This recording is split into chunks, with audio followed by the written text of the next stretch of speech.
In a temple of jewels in Vrindavan, underneath a desire tree, Sri Sri Radha Govinda, served by their most confidential associates, sit upon an effulgent throne. I offer my humble obeisances unto them. Om Gyanti Mirandasya Gyananjana Salakya Chakshumilitamina Tasmai Shri Gurave Namaha. Okay, Hare Krishna. So, this is now about Radha Govinda, who are the Abhideya deities, and then we have Rupa Goswami as Abhideya and Abhideya Acharya, or Rasacharya, as is also known. So first we want to speak about this verse itself. So, Divyat Vrindaranya Kalpadruma Ada.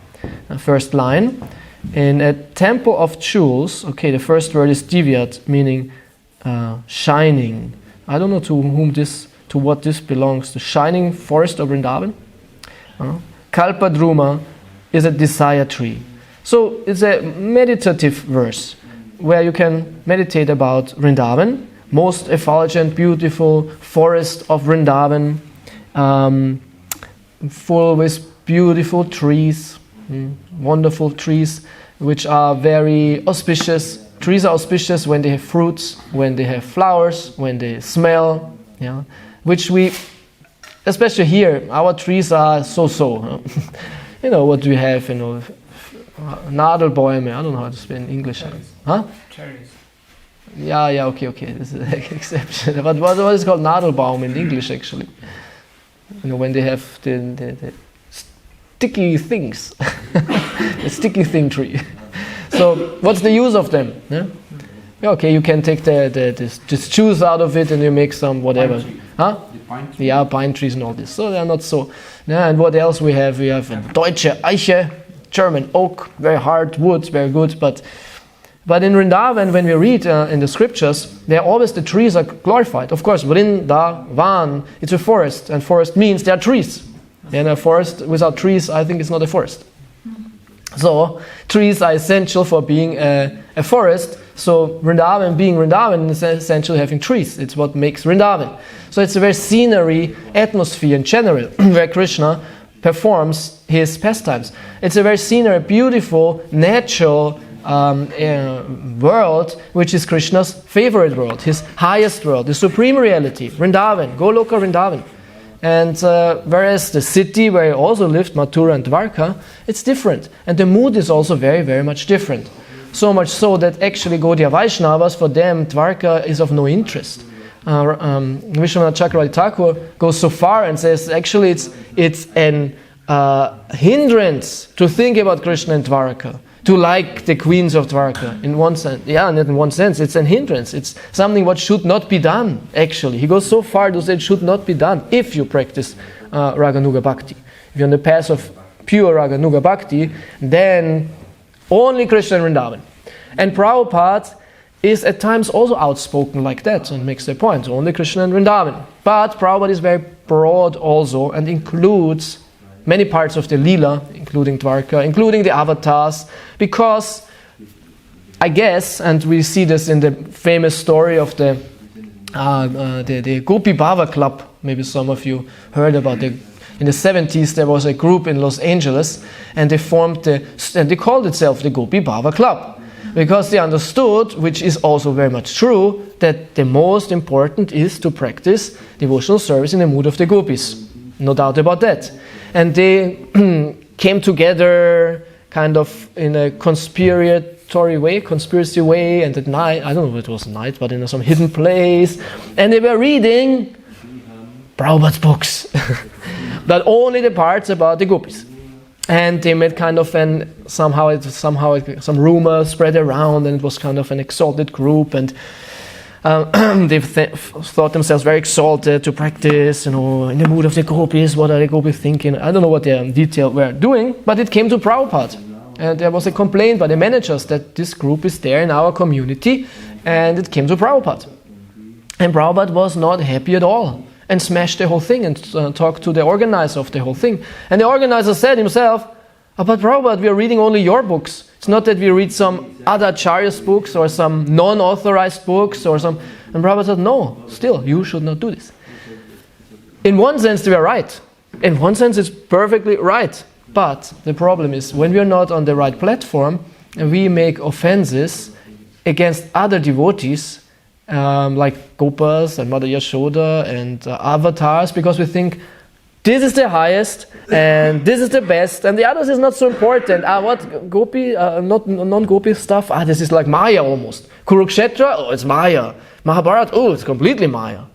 And there are lines or groups who are inside Vaishnavism, either bona fide or non-bona fide, most of them non-bona fide, who have this mood. Yeah? And they think this is the best and everything else not, and if I practice this, I'm also the best. So it's not so much the technique of being very exclusively devoted to a certain part of the Leela, especially when it's about the gopis and Vrindavan. This is not the problem. The problem is if we are qualified for this and have still 100% appreciation for every devotee and every aspect of the Leela. It's not necessary that we have to have this as a goal, as a meditation, but still there should be appreciation. And if this is not there, what's the use of your superior meditation if you have a wrong attitude toward that what is not superior in one sense? So Prabhupada smashed the club immediately and said, no, stop this immediately, this is nonsense, we don't want this, because the trend goes into a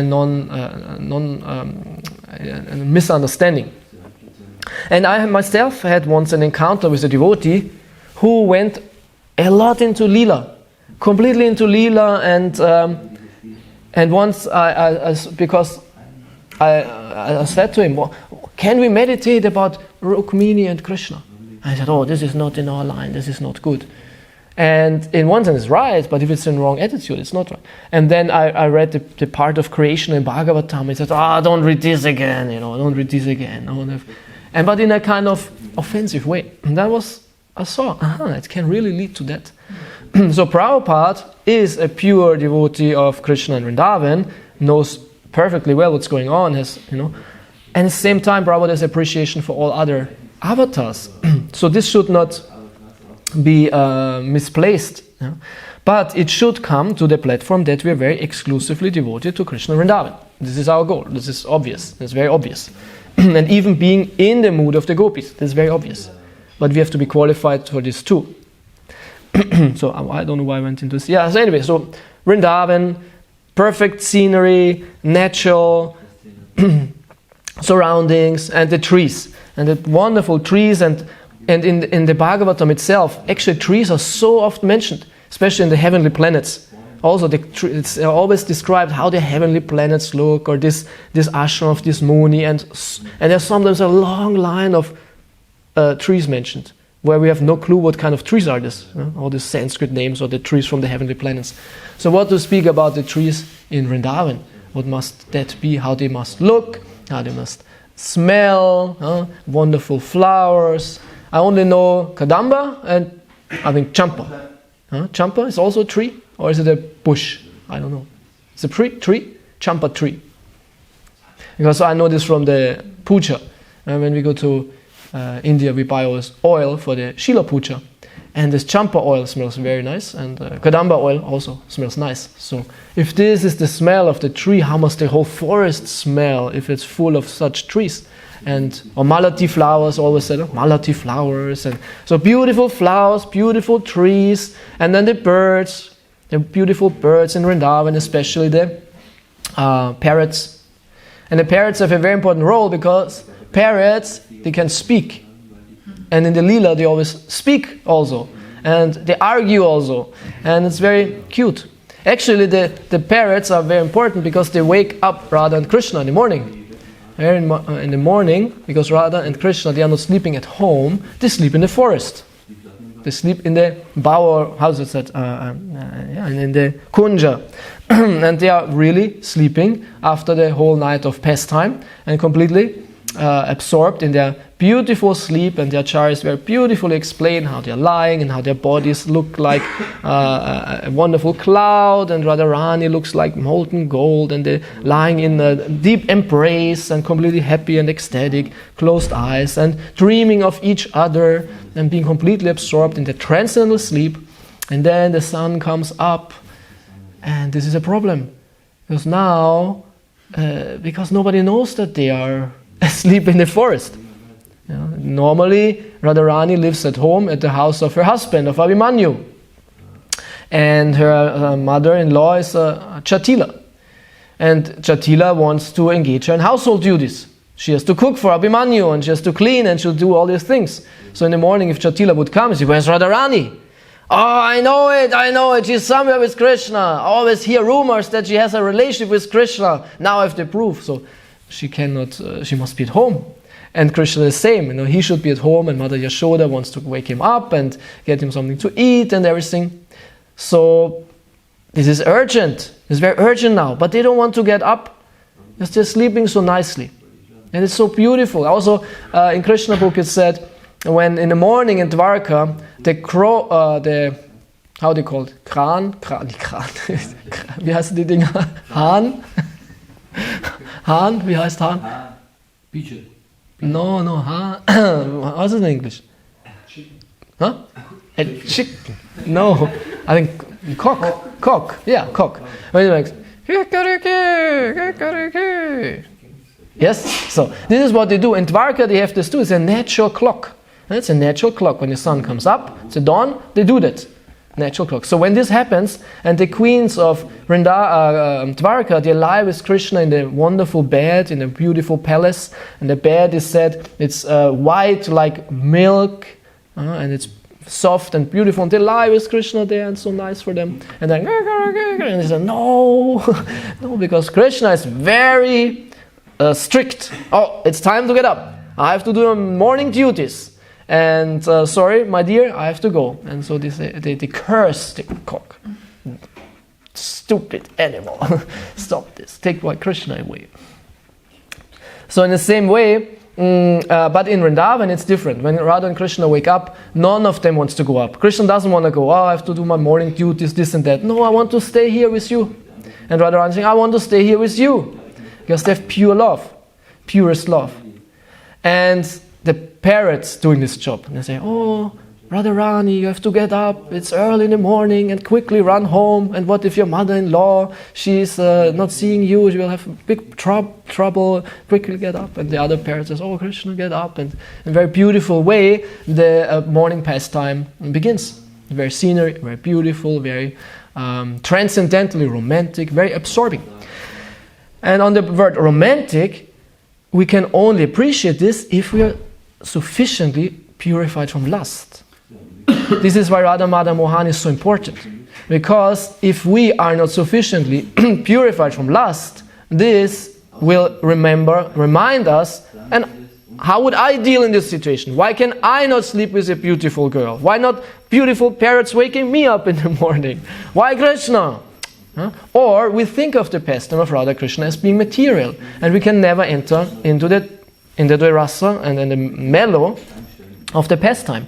But the pastime, the mellow of this pastime is very, very strong, very intense, very absorbing, and it's our saving grace. Because if we get into the mood, it's very easy to become free from any material desires, because it's a much better taste than anything else. Yeah. So it's not only, of course, the shravan or the meditation, the hearing about the pastime. It's also devotional service and chanting, and all that what we do should actually replace our taste for material enjoyment. So Divyat, Vrindaranya, Kalpadrumada. So these are all desire trees, and Vrindavan is full of desire trees. It's the most beautiful world you can imagine, and this is Krishna's world, in which he performs his most beautiful and sweet and engaging and inspiring pastimes. So then in the morning they get up, they have to separate themselves, and say, oh, it's late. They don't have a watch, of course. They say, oh, it's late, and they dress themselves quickly. And sometimes it's said Radharani dresses with Krishna's world. So it is very auspicious and very, because Radharani is most dear to Krishna, and Lalita is the most important of the gopis, and her group is very, very close. No? So and Rupa Manjari Rupa Goswami, Rupa Manjari is like the head of their servants. So we enter into this service And this is interesting because Prabhupada in the beginning of Nectar of Instruction says we are all Rupa Nugas. We are followers of Rupa Goswami. So that means externally we follow his teachings, and internally we also follow his meditation, his seva in the spiritual world. So we are followers of Rupa Goswami. Rupa Nuga means also we are followers of Rupa Manjari. And this will become realized by the devotee when he advances more and more.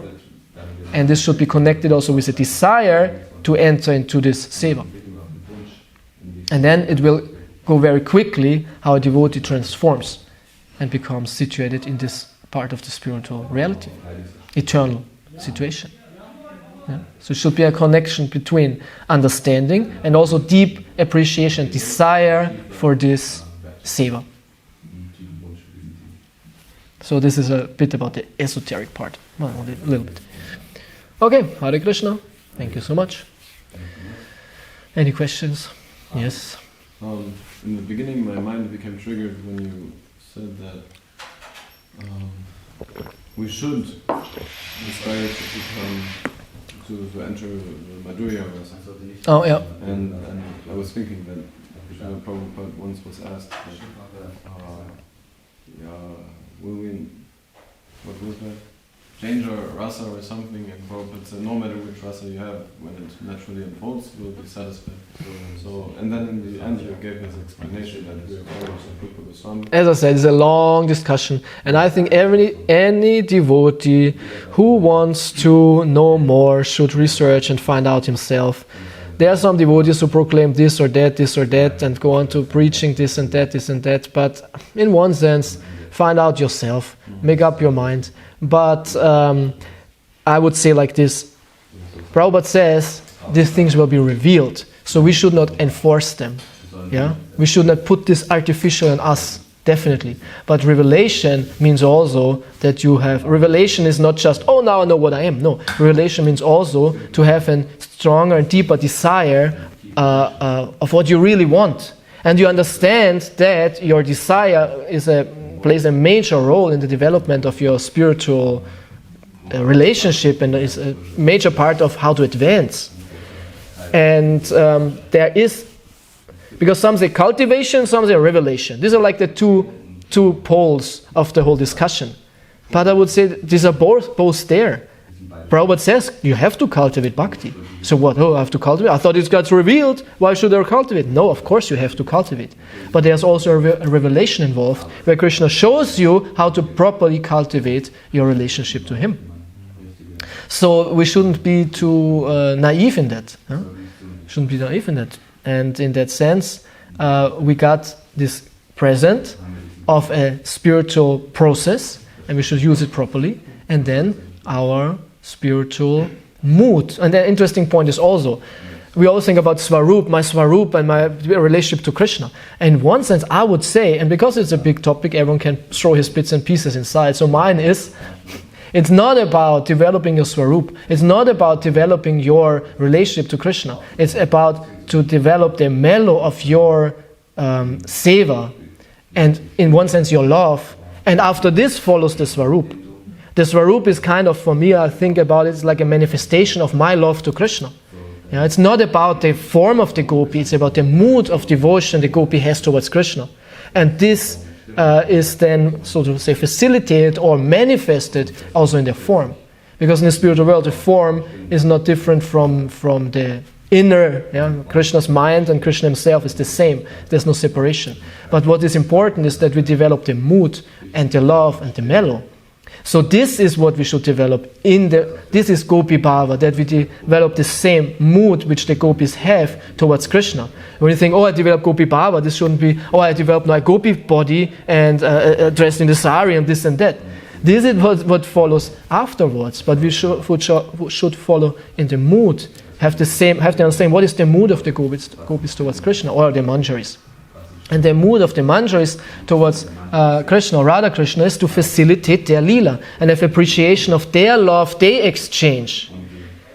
Yeah? So when we develop this appreciation of the love Radha and Krishna exchange, which is then played out in all these beautiful pastimes, we develop the mood of the manjari. And we transform our mood and not now our body or something. Yeah, we don't have to think now about ourselves as small girls or something. No, it's the mood, and then later on the form will follow. So this is my how to say latest understanding of this thing, and which is very practical, because then it's not going into some scandalous, esoteric, weird thing.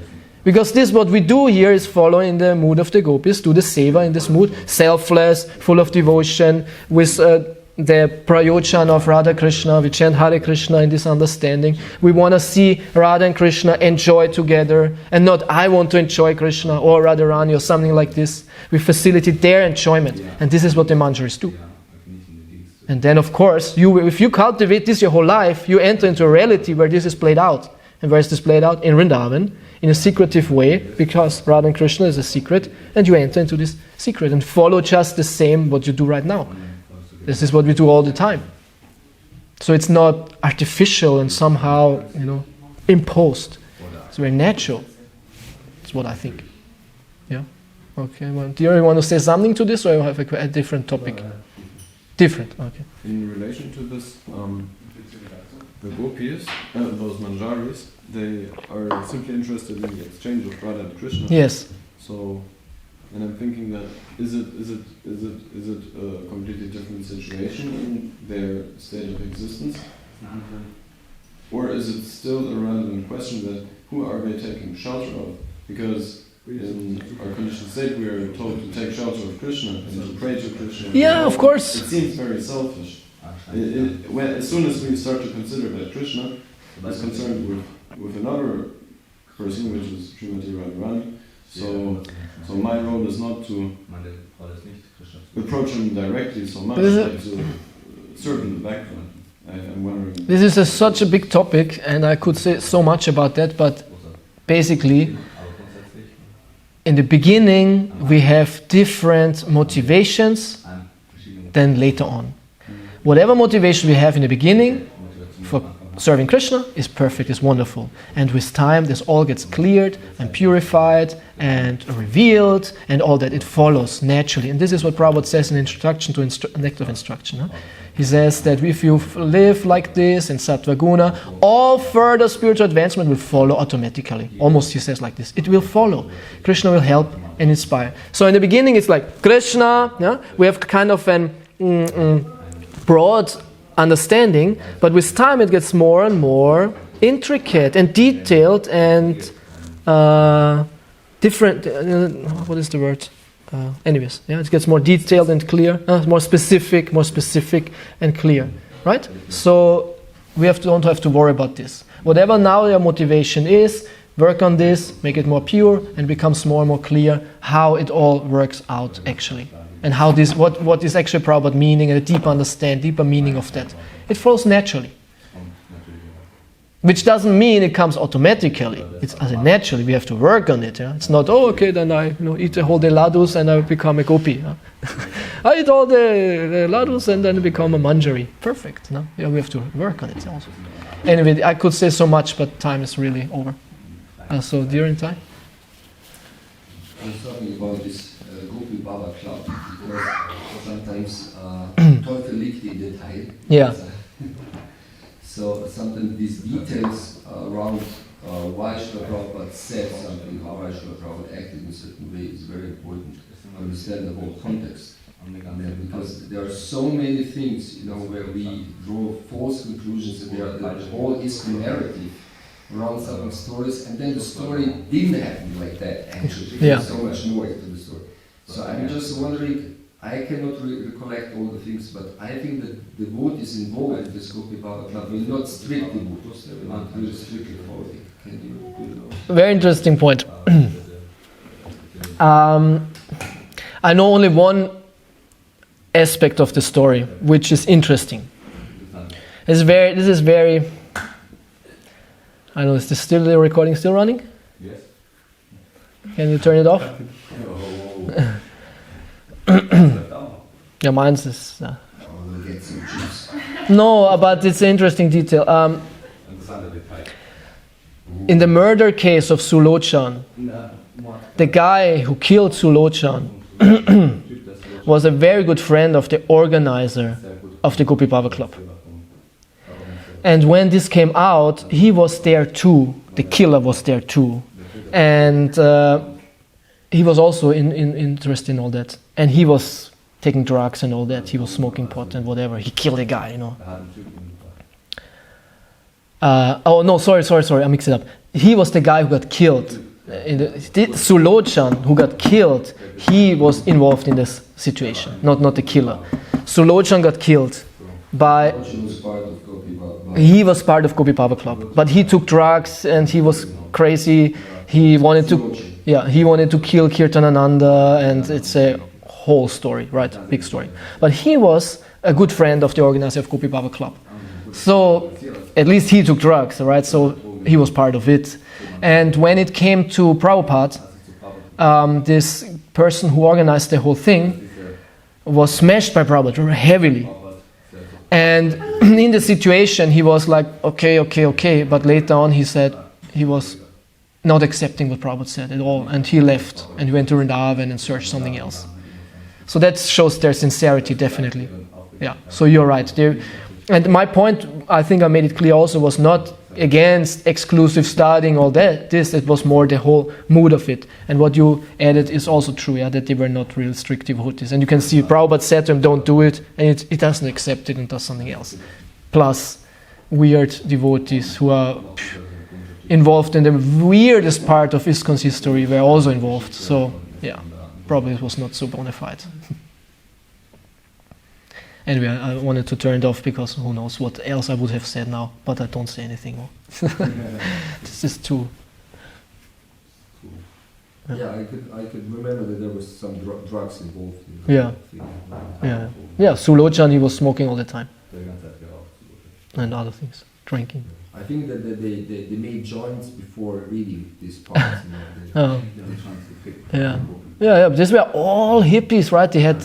They were whatever they did before, and many of them, like, who was it? Chayatirtha. When Chayatirtha was one of the associates of Timothy Leary. Timothy Leary, the LSD guru, right? And when he became Acharya, he was one of the 11 Acharyas, and he realized, he was very honest, in one point he realized, I'm not a pure devotee, I don't have love for Krishna. He realized this. How can I be now Acharya? Because they thought, now we are Acharyas, now we're the enlightened. And he helped his realization, the ecstasy a bit, and he started taking LSD again. And then, now I see Radharani and everything, so now it works. And he made kirtans for hours and hours and hours, and everyone was, wow, what's going on there? And then, of course, his story is also interesting. Yeah, so they had this background. Anyways, a long thing. Okay, thank you so much for your kind attention. Srila Prabhupada ki jai. Nitai Gaur Brahmanande. Srila Prabhupada ki.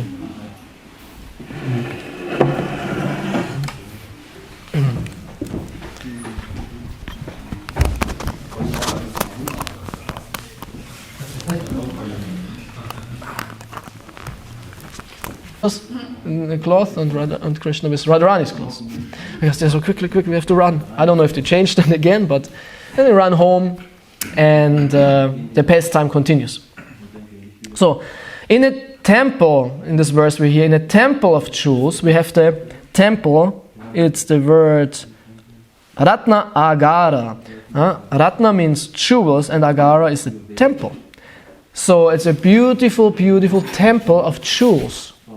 And in this beautiful temple of jewels, underneath the desire trees of Vrindavan, is a Singha Asana, and seat, and lion seat, a throne. Singha Asana is a throne, a beautiful throne, probably also built out of jewels. And on this, Radha and Govinda are situated and served Prashtalipi Sevya Manao. Prashtalipi means by their associates, by their most confidential associates, they are serving the divine couple in this beautiful scenery. Most of the time, these are certain gopas, not all the gopas are engaged in the service to Radha Krishna, certain gopas, and the gopis and manjaris. most confidential associates, those who have this certain love and appreciation for Radha Krishna. They have the appreciation for the love between Radha and Krishna, and they know we do everything to enhance this pastime, that Radha and Krishna can be completely absorbed in their love, completely absorbed in their own love. And so it's very beautiful, it's very aesthetic, it's the perfect aesthetic, the most beautiful thing in the whole reality, which is our goal. Yeah. So this was the verse, nice meditation.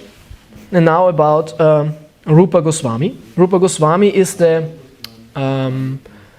yesterday we heard a lot about Sanatana Goswami, of course, but Rupa Goswami is connected with this. Of course, he's the brother, the second brother of the three, of Sanatan and then Anupama. And he was born in, if I remember right, it was 1489. Yeah? Mahaprabhu was born 1486, Sanatan Goswami 1488, and Rupa Goswami 1489. So they are all kind of in the same age. So already interesting point. And he lived until 1564. 1564. So how old he became? 64 plus 11, so 75 years old. He was in the end. So he left after Sanatana Goswami. Sanatana Goswami left in 1558. 1558. Yeah. And he left at 1564. Rupa Goswami is, of course, he grew up with his brothers, and the same. He was also later on in the government of Nawab Hussain Shah, and he became free earlier on. And one important point we have to know is that he was writing already books before Chaitanya Mahaprabhu instructed him. Especially two books which we still have. I don't know if there are more, he wrote more, but at least this is there. One is called Uddhava Sandesh, and the other is called Hamsaduta, which are very small works. They are not elaborate, kind of small works. And also prayers in a pastime situation, discussion. Singale Bhagavan Ki. Rupa Goswami got instructed by Chaitanya Mahaprabhu in Prayag. Yeah. If you heard yesterday, Sanatana Goswami got instructed by Chaitanya Mahaprabhu in Varanasi, Benares. But before that, Rupa Goswami got instructed by Chaitanya Mahaprabhu and was sent also to Vrindavan to write what he heard. So in that sense, we can see how important Rupa and Sanatan were, because they formulated the teachings of Chaitanya Mahaprabhu. All that what we know more or less about Chaitanya Mahaprabhu's philosophy, when you speak about his philosophy, is because of those two. They had to write it down, and they wrote it down. So Rupa Goswami was then in Vrindavan, but then left again with Anupama to Puri. He really wanted to be with Chaitanya Mahaprabhu. And I think, I'm not 100% sure, but this was also the travels where he, must be, I think it must be, when he had the vision of Satyabhama in Satyabhama Pur. Last time when I spoke about Rupa Goswami, I told this story, because it's very important that we know that he was writing, he was always writing, right? He was always writing. This was his, his seva, always. And he wanted to write a drama about Krishna. And then he came and he was already starting this, so he had already a bit of text, like the Mangala Charan, which we heard a couple of days ago. I gave the lecture on the verse Anarpita Charim Chirat Karuna Vatirna Kalau. When may the Lord Chaitanya Mahaprabhu, the son of Madhashachi, be situated in the innermost chambers of your heart, and he came in this Kali Yuga to bestow what no other incarnation has ever offered before, the pure, splendid, shining Unatochvala Rasa, a certain rasa. He's not just giving, it's interesting that in this verse it's not said a technique or yoga or knowledge. No, he gave a rasa, experience, a spiritual experience of his svabhakti, of his own bhakti. So he gave this whole loving devotion towards Krishna and Vrindavan. More or less, this is what it means. And in the mood of gopis of Radharani. So this is what he gave. So this verse is the opening verse of the Vidakta Madhava. So this verse he was already writing. He composed this already, and kind of an outline of this drama, which should be Krishna's Leela in a very beautiful language, a very nicely presented, very nice meditation, very nice text itself, very aesthetic. So he was on the way from Vrindavan to Puri, and was very close to Puri, and stayed overnight in a place called Satyabhamapur. And at night he had a dream in which appeared a demigoddess or a goddess, shining and beautiful and aristocratic. And he was amazed in this, seeing her. And she said, "Oh, I know that you are writing a drama about Krishna, but I want that you also write a drama about me. You have to write also a drama about me." And Rupa Goswami woke up and was astonished and wondered who was this, and realized it was Satyabhama herself. Satyabhama is the second queen of Krishna in Dwarka. Second after Rukmini. But actually Krishna married Jambavati before. First he married Rukmini, then Jambavati, and then Satyabhama. But Satyabhama is always said to be like the second most important queen in Vrindavan, in Dwarka. So she said, "Write a drama about me." So Rupa Goswami was amazed. Why should I write a drama about Satyabhama? And he understood, okay, I have to split my text into two parts. One about Krishna in Vrindavan and one about Krishna in Dwaraka.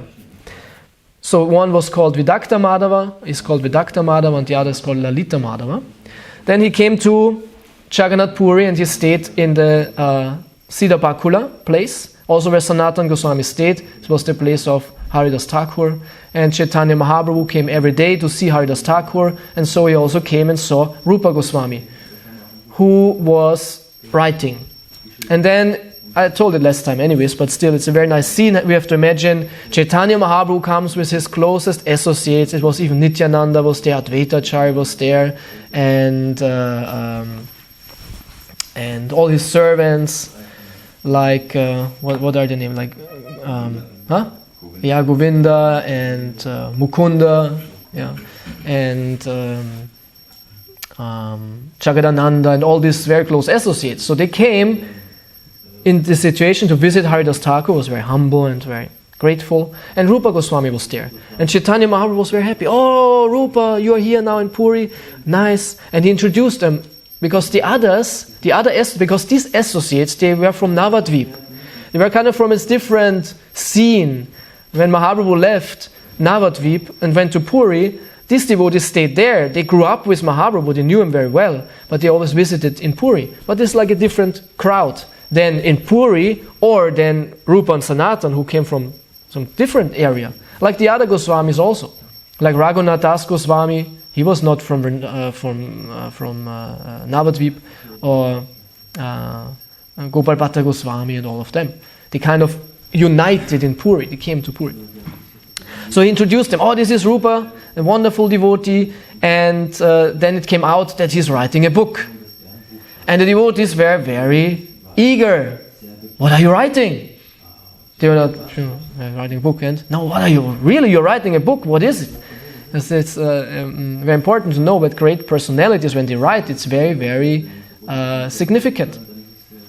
And then his text got introduced to this wonderful assembly. Nityananda, Advaita, all of them were, Swarup Damodar, Ramananda Roy, all of them were there. And everyone was, "Wow, what are you writing?" And so his text got introduced, and this verse, Mangala Charan, was read, which is also it's a prayer. Mangala Charan means like auspicious introductory words, where you have to also take shelter in your Ishtadev, to whom this text is more or less dedicated, or who is your most important form of Krishna, and this person is glorified. And in this verse, of course, Chaitanya Mahaprabhu is glorified. And when this verse was read, Mahaprabhu said immediately, "This is terrible. This is not right." And I think he said something like, "You compose so nicely, like sweet rice, but then you put salt inside or something." Huh? Liquor? Okay, something like this, huh? You composed so nicely these wonderful words, but then you destroyed it with glorifying me. And then they will say, no, it's sweet rice with camphor. It's wonderful, it's perfect. Everyone was happy hearing that. Anyway, the Chaitanya Charitamrita, it's in the Antya Lila. It goes into a nice description, who said what and who wanted to know what. And it's very deep Vaishnava exchange we can see there. So Rupa Goswami later on had to go to Vrindavan and started to build the temple of Radha Govinda. And it was like this. Mahaprabhu sent him to Vrindavan to start this mission now. Now it's over. Okay, you had enough of my association. You got instructed. You were in Puri. Now please go to Vrindavan and do it. Write the books. Mahaprabhu's mission was to excavate Vrindavan. Bring Vrindavan to its old glory. Yeah. So it's a big, big mission. So Rupa Goswami was sitting there at... what was it? I think at the Yamuna or at Govardhan Hill or somewhere. And he was puzzled. How should I do this now? Like Prabhupada when he came to the West. Okay, how should I do this now? I have a big mission, but I'm standing here. So how should I do it now? So Rupa Goswami also was wondering, how should it happen? And actually 2 devotees were already there, whom Mahaprabhu sent there. It was Bhugarba Goswami and Lokanath Goswami. They were actually, I don't know when they came, but they were already there. But they were not somehow doing too much or something. They were actually Bhugarba Goswami, his name comes because he was chanting all day long. And in Vrindavan, it's very hot. It's very hot. Yeah. Govardhan also, it's said it's one of the hottest places in the world. It's sad, huh? But it's really hot. It can get until 50 degrees or something. In real summer, 50 degrees or more. Sometimes even said it got 60 degrees hot. I don't know if it's true like that, but it gets very, very, very, very hot. Govardhan is already close to Rajasthan. Actually, when you come to the end of Govardhan, you're already in Rajasthan. And there starts I don't know if it starts there, but somewhere the desert of the Rajasthan. It's a real desert. So it's hot like anything. In the summertime in Vrindavan, everything closes. Even the shops, even Loy Bazaar closes in summertime. They all leave Vrindavan. It's too hot, they go to the Himalayas. Even the merchant, even Loy Bazaar, even they want to make money, saying, okay, it's enough, we leave Vrindavan. It's very, very hot. So, if you stay all the time in Vrindavan, you have to know how to keep yourself cool. So, Bhugarba, Garba means the womb, and womb means of the earth, because he dug some hole in the ground and was sitting in the hole in the ground, was chanting there, because it's cool. So this means Bhugarba. That's the reason why they called him Bhugarba Goswami, the one who's staying in the earth and chanting. And also when you visit Vrindavan, the Shyama Sundar temple, where Shyamananda Pandit's temple is, you can ask to see the Bhajan Kutir of him, and you have to go and it's behind the temple, and then they open the door and it goes like a steps down. Have you been there? Have you seen it? Someone has not seen it? And go down, and this is then the Bhajan Kutir. It's a couple of meters down in the earth of Shyamananda. And I think there was a deity of Shyamananda and Rasikananda inside. They were chanting there. It's very, very interesting. And also in Govindadev temple. Last time when I was with Alexei there, we went to Govindadev temple to make a video and show everything. At the same time there was a parigram group led by, who was it? I think it was Bhakti-Rasamrita Swami. One Swami was by accident also there with a group of devotees. And then we joined and we heard what he had to say. And then they opened, no it was not, it was what's the name of the small Swami from Asia who was kind of temple commander in Vrindavan, who read this course every day? Janardhan Maharaj, yeah, Janardhan Maharaj. He was there exactly. And he lives in Vrindavan since a long time. Yeah, he lives a long time in Vrindavan.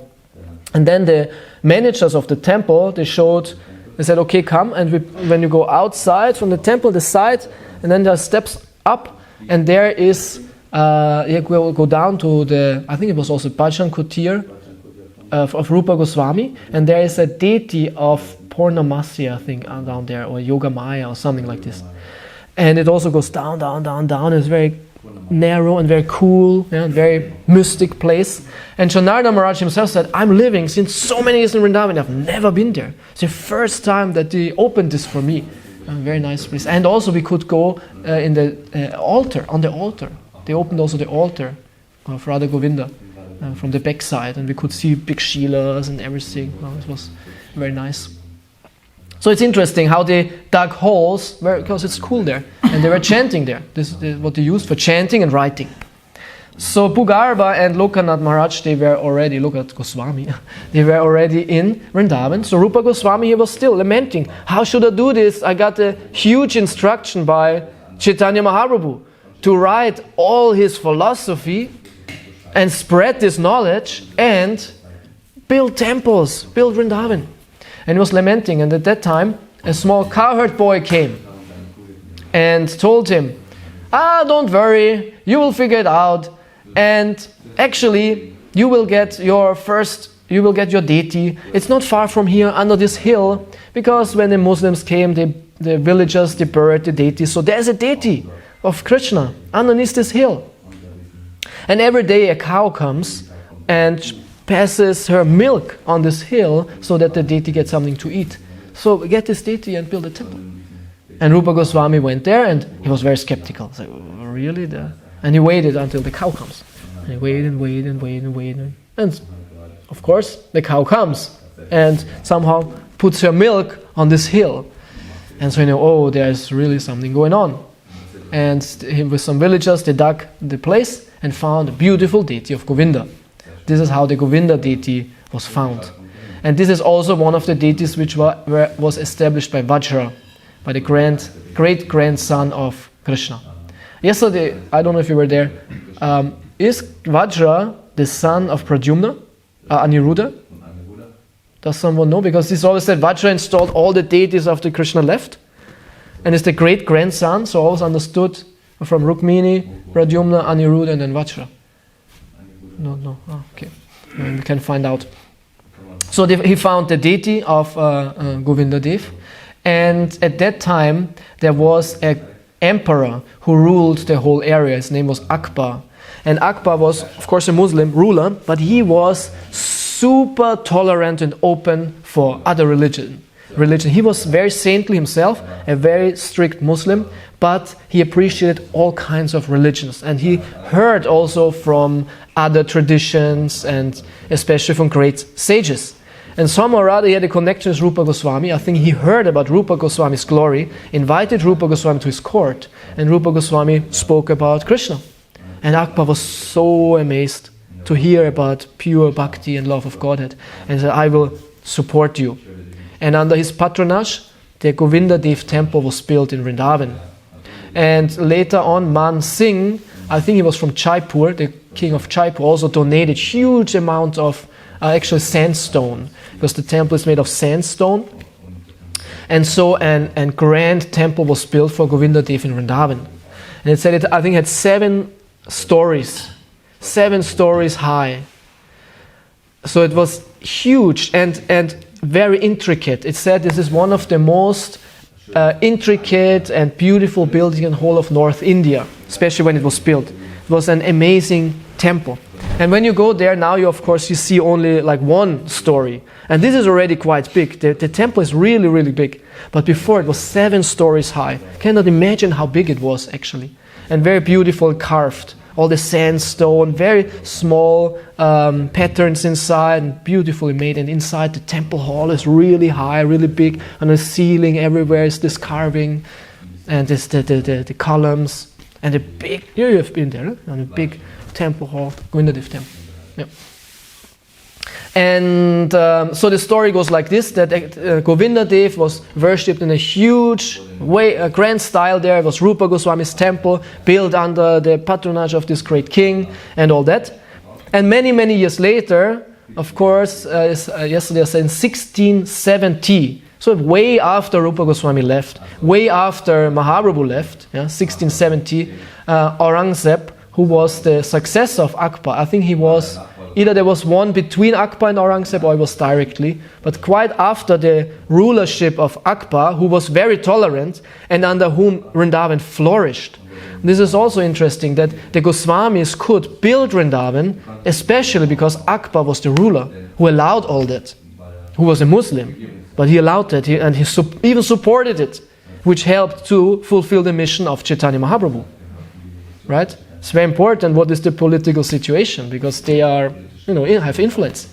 So many years later, like 100 years later, there was the opposite, a different ruler.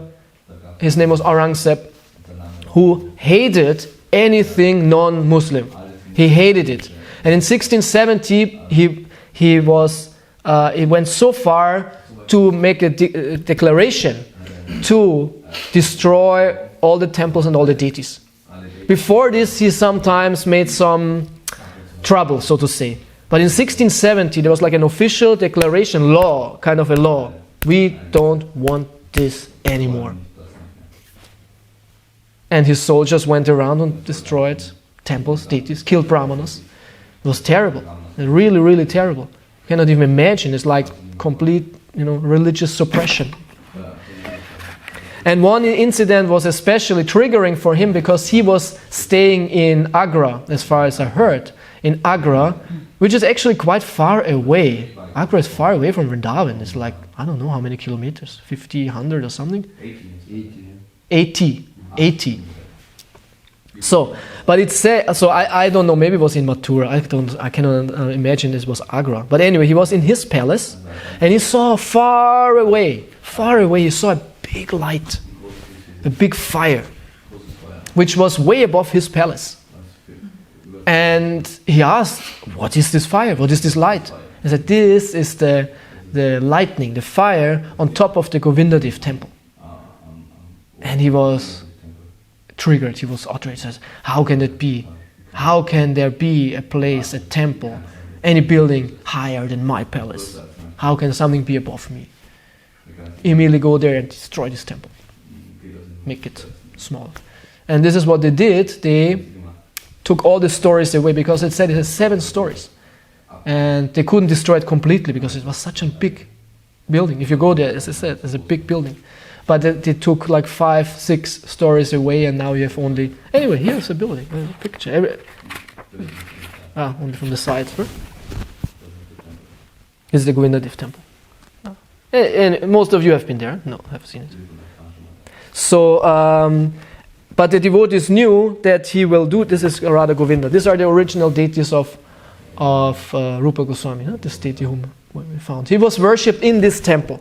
But the devotees knew, now come the soldiers, and they took the deity away and brought the deity to Jaipur, where he's still worshipped until today. Yeah. Because Jaipur, as I said yesterday, was a neighboring kingdom, Hindu kingdom of a very powerful ruler, and there Aurangzeb could not enter. He could not enter. So, this is important to know, yes. And the other thing, of course, what was Rupa Goswami writing? He was writing many scriptures, many texts, of which Srila Prabhupada himself translated 2, so we can see how important this is. Upadeshamrita, of course, Nectar of Instruction, 11 verses on what is bhakti, what is important, what is most important. I wanted to speak on this in a bit, but it's so much. And of course, Bhakti Rasamrita Sindhu, which Prabhupada translated as Nectar of Devotion, which gives the science of bhakti. That's how Prabhupada called it, the science of bhakti. And it's a science. It's very systematic. And when we understand this and practice this, our bhakti will develop very nicely. The instructions are there, given by Chaitanya Mahaprabhu in, as I said, in Prayag. And we have a summary of Bhakti Rasamrita Sindhu in Chaitanya Charitamrita. It's very interesting because Krishnadas Kaviraj Goswami wrote this dialogue between Chaitanya Mahaprabhu and Rupa Goswami, where he got the knowledge about Bhakti Rasamrita Sindhu, more or less. But this was written after Bhakti Rasamrita Sindhu was compiled. So actually it's an event which should be before, but afterwards compiled. And actually, Krishnadas Kaviraj Goswami uses the Bhakti Rasamrita Sindhu to illustrate or write this event, which was actually before, but written afterwards. So, and he wrote also a second part to Bhakti Rasamrita Sindhu, which is called Ujjvala Nilamani, what is it? Shining blue sapphire. Ujjvala Nilamani means jewel. But it's not a sapphire? Yeah, Nila means blue. Blue, okay. So the splendid shining blue jewel. Yeah? Yeah. And this is also a very big text which focuses only on Madhurya Rasa. Bhakti Rasamrita Sindhu gives an overview and systematically presents Bhakti and all the rasas, or ratis actually. And then in Ujjval Nilamani focus completely on mellow of Madhurya Rasa. And he wrote also many other books. So he was very important. And it said he understood the mind of Chaitanya Mahaprabhu, and we are all his followers, Rupa Nugas. So he's our most important acharya. And in the end, what I wanted to mention, something came to my mind.